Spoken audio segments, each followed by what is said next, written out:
আপনি আকাশ রাজাকে লঘু পাপে গুরুদণ্ড দিয়েছেন।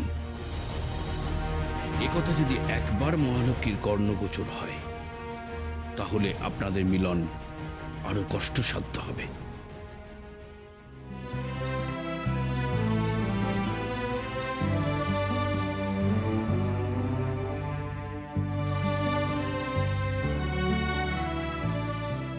আজ তুমি খুব খুশি, তাই না? গুরুদেব আমাকে বারবার বারণ করেছিল, কিন্তু তাও ছোটবেলা থেকে আমি তোমায় বালি দিয়ে পুজো করেছি। তোমার সামনে অস্ত্র অভ্যাস করেছি, নারী হয়েও নারায়ণ শিলা স্পর্শ করেছি। তুমি তো নিয়মের বাইরে কোনো কাজ করা পছন্দ করো না, তাই হয়তো আমাকে এরকম শাস্তি দিচ্ছ। যদি সত্যি তাই হয়ে থাকে, তাহলে আমি যেমন আকাশ রাজ্যের জন্য অস্ত্র ধরেছি, তেমন তার ত্যাগও করতে পারি। আমাকে আমাদের রাজ্যের শ্রী ফিরিয়ে দাও, আমার পিতাকে ফিরিয়ে দাও মাধব, ফিরিয়ে দাও। প্রভু, আপনার ক্রোধের ফলে দেবী মহালক্ষ্মীর মানবী জীবন ছন্দহীন হয়ে পড়েছে। আর বিলম্ব করবেন না প্রভু, দেবীকে ফিরিয়ে আনার আয়োজন করুন। দেবীর মনে প্রেম ভাব জাগ্রত করতে হবে নারদ, নচেত আমাদের মিলন সম্ভব নয়। এবার আমি সে কার্যই করব। এবার শুরু হবে মহালক্ষ্মী ও নারায়ণের মানব লীলা। বেঙ্কট পর্বতে শ্রীনিবাস নামে আমি যোদ্ধা রূপে গিয়ে বাস করব। তুমি হবে আমার সঙ্গী। অবশ্যই প্রভু, তবে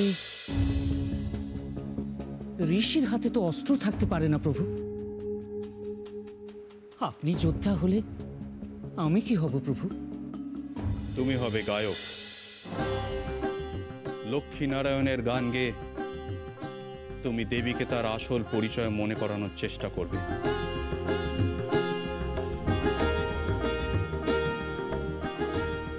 যথা আজ্ঞা প্রভু, যথা আজ্ঞা। নারায়ণ নারায়ণ।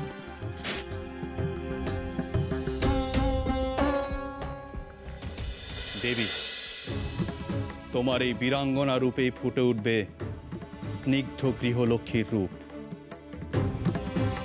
তুমি পূর্ণাঙ্গ নারী, যে অশুভকে নাশ করে আবার শ্রীও সৃষ্টি করে। শান্ত হও দেবী, শান্ত হও।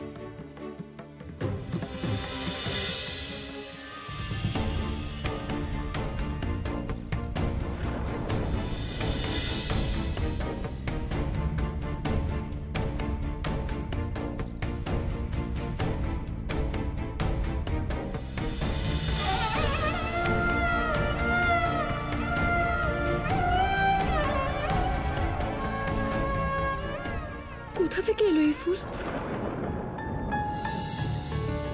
শুনেছি নারায়ণের এই ফুল খুব প্রিয়।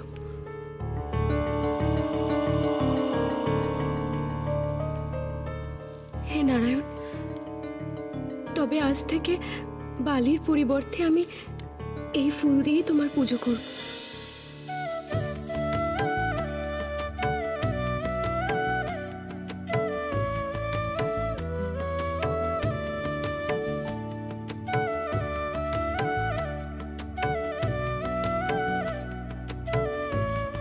না, আমি আর কাঁদবো না, আমি আর ভেঙে পড়বো না। যে করে হোক আমি আমার প্রতিজ্ঞা রক্ষা করব।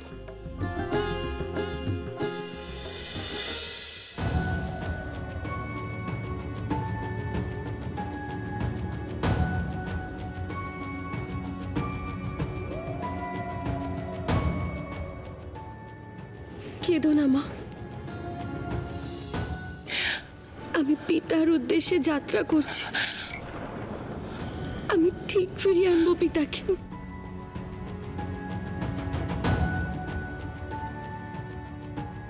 তুমি শান্ত হও। তুই তুই একা মেয়ে, কোথায় যাবি মা? একটা কাজ কর, সেনাপতিকে বল সে তার সৈন্য নিয়ে তোর সঙ্গে যাবে। না, এ কাজ সৈন্যদের নয়। পিতা নিশ্চয়ই এমন কোনো বিপদে পড়েছেন যার সমাধান অস্ত্র দ্বারা সম্ভব না। আমি বেঙ্কট পর্বতে যাব।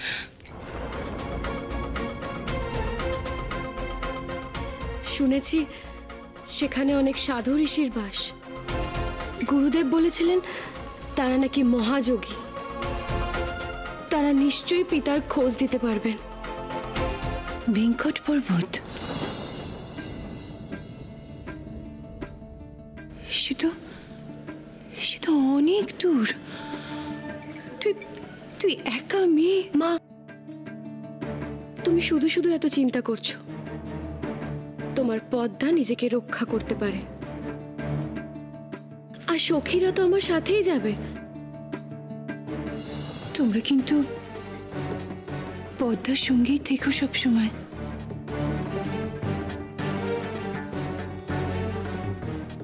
বড় দোষী মেয়ে আমার, কখন কি করে বসে কোনো খেয়াল থাকে না।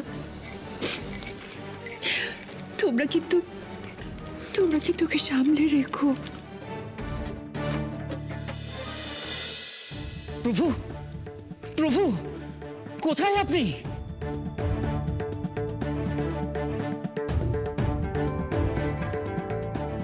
কি সংবাদ নারদ? প্রভু, আপনি শীঘ্রই মানব রূপ ধারণ করুন। দেবী মহালক্ষ্মী বেঙ্কট পর্বতেই আসছেন।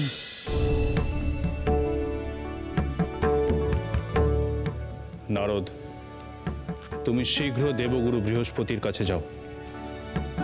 সে যেন ঋষি রূপে পদ্মাবতীকে সাহায্য করে। আমি চললাম আরেকজনের নিকট। কার নিকট প্রভু? দেবকন্যা বকুলার নিকট। সে নৃত্যে পটীয়সী, 64 কলা তার আয়ত্তে। দেবীর এবং আমার মিলনে তার সাহায্যের বিশেষ প্রয়োজন। হে নারায়ণ, আমি রোজ আমার নৃত্য গীতের মাধ্যমে তোমার অর্চনা করি, তোমার ভজনা করি, কিন্তু তোমার দেখা পাই না।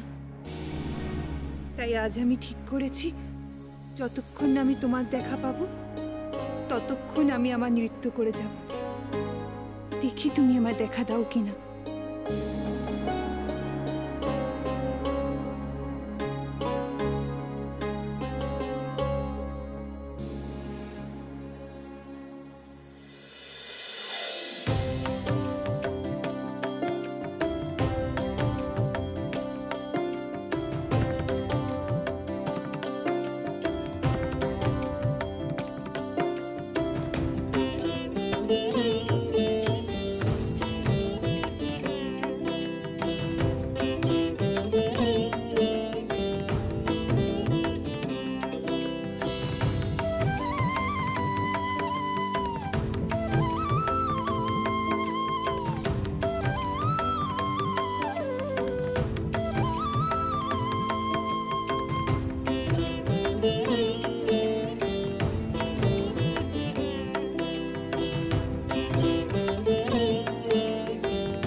দেবকন্যা বকুলা, তোমার আরাধনায় আমি তুষ্ট হয়েছি। শান্ত হও।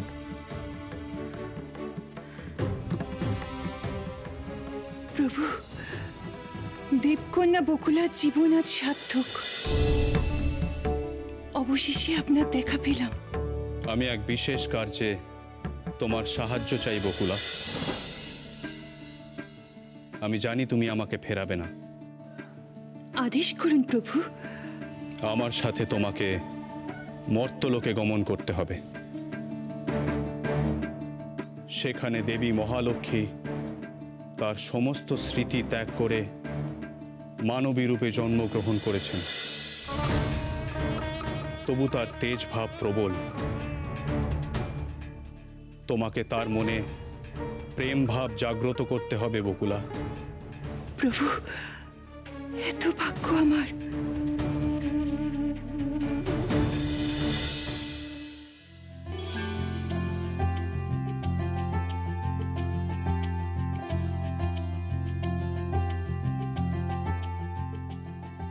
হে দেবগুরু, এই হলো বেঙ্কট পর্বত। দেবী মহালক্ষ্মী পদ্মাবতী রূপে এই স্থানে আসছেন।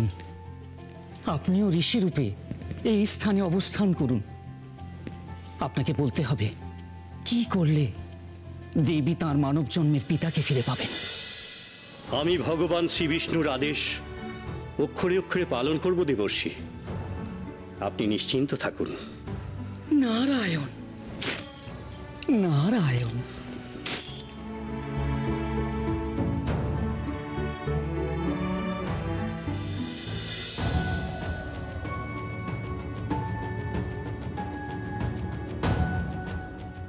রাজকুমারী, এই পথ তো শেষই হচ্ছে না। আর কত দূর সেই ঋষির আশ্রম? জানি না সখী, গুরুদেব বলেছিলেন অনেক সিদ্ধ ঋষিরা এখানে বাস করে। পদ্মা, তার মানে তুমিও জানো না কোন আশ্রমে যাব আমরা? না, আমার মন বলছে আমরা ঠিক জায়গাতেই এসেছি।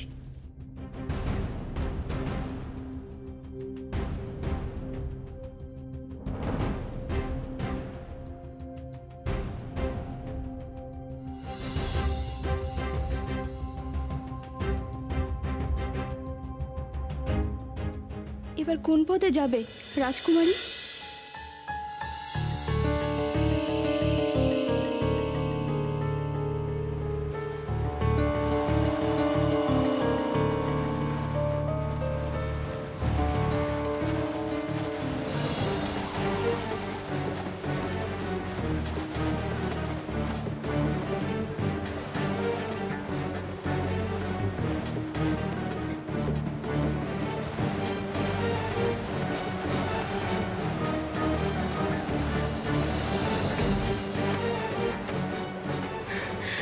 দেখো সখী, রাস্তায় ফুল উড়ে এসে কেমন আমাদের পথের দিশা করে দিল। আমরা এই পথ ধরেই এগোবো।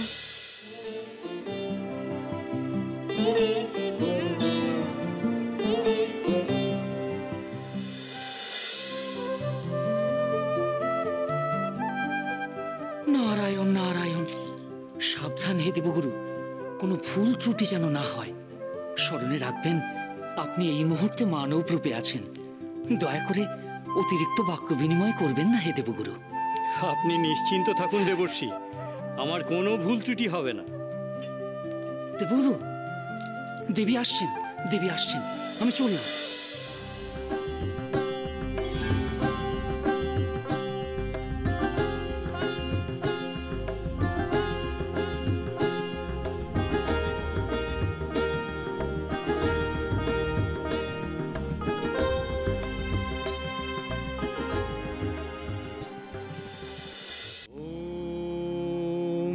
নমঃ নারায়ণায়। ওম নমঃ নারায়ণায়। ওম নমঃ নারায়ণায়। ওম নমঃ নারায়ণায়। সখী, ওই শোনো, নিশ্চয়ই কাছে কোনো আশ্রম আছে। আমরা ওই শব্দ শুনেই অনুসরণ করব।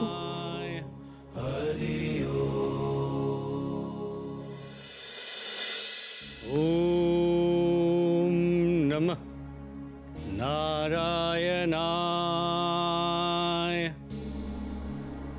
ওম নমঃ নারায়ণায়। ওম নমঃ নারায়ণায়। ওম নমঃ নারায়ণায়। প্রণাম মুনিবর।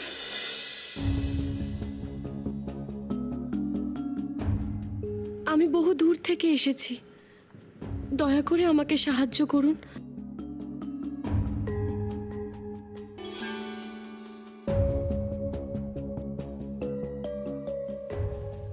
প্রভু, দেবগুরু পূর্বে কখনো এমন মানব রূপ ধারণ করেননি। তিনি সবকিছু স্মরণ করে বলতে পারবেন তো প্রভু? কন্যা, তোমার আসার কারণ আমি জানি। তুমি তোমার পিতার সন্ধানে এসেছো।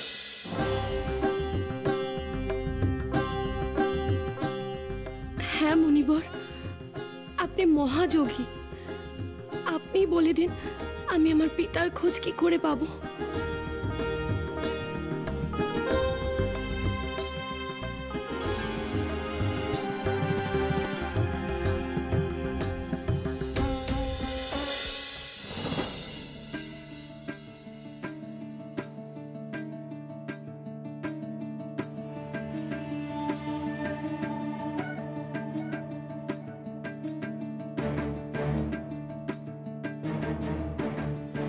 চলো নারদ, এবার আমাদের যাবার সময় হয়েছে। চলুন প্রভু।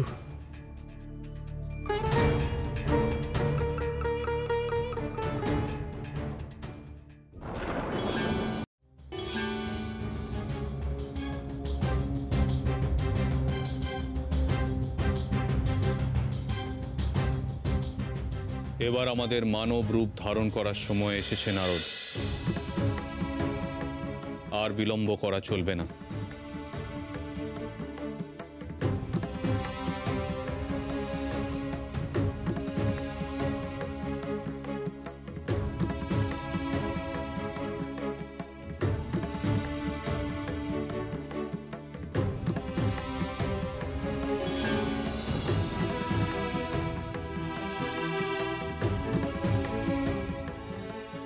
অপূর্ব, অপূর্ব। আপনার এই শ্রীনিবাস রূপ দেখে আমি ধন্য প্রভু, আমি ধন্য। তবে আমি কি রূপ ধারণ করব তা নিয়ে আমি চিন্তিত প্রভু। আমার রূপ আপনি দান করুন প্রভু।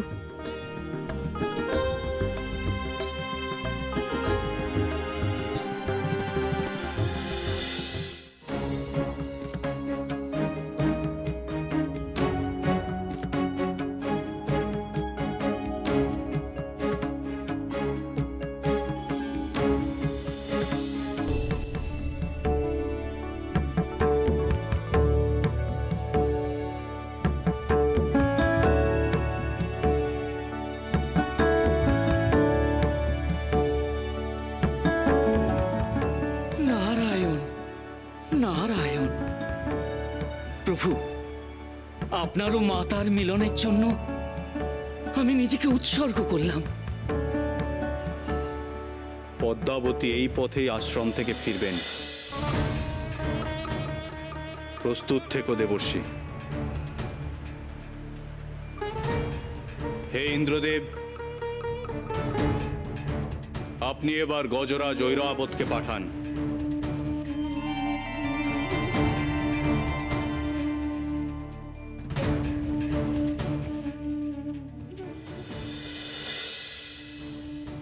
কন্যা, তোমার পিতা মহারাজ আকাশ এক দুর্দশার শিকার হয়েছে।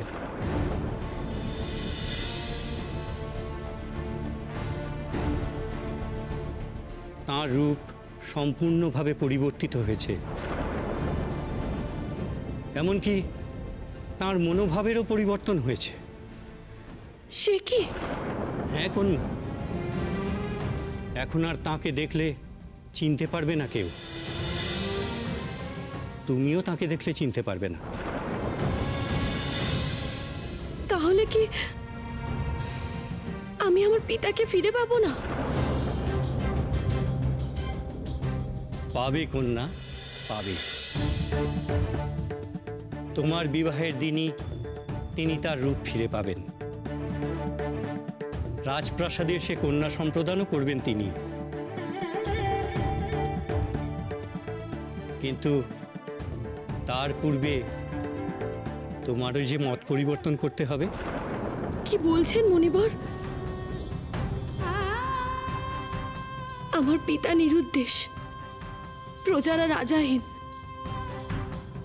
এখন আমি বিবাহের কথা কি করে ভাববো? কালের গতিকে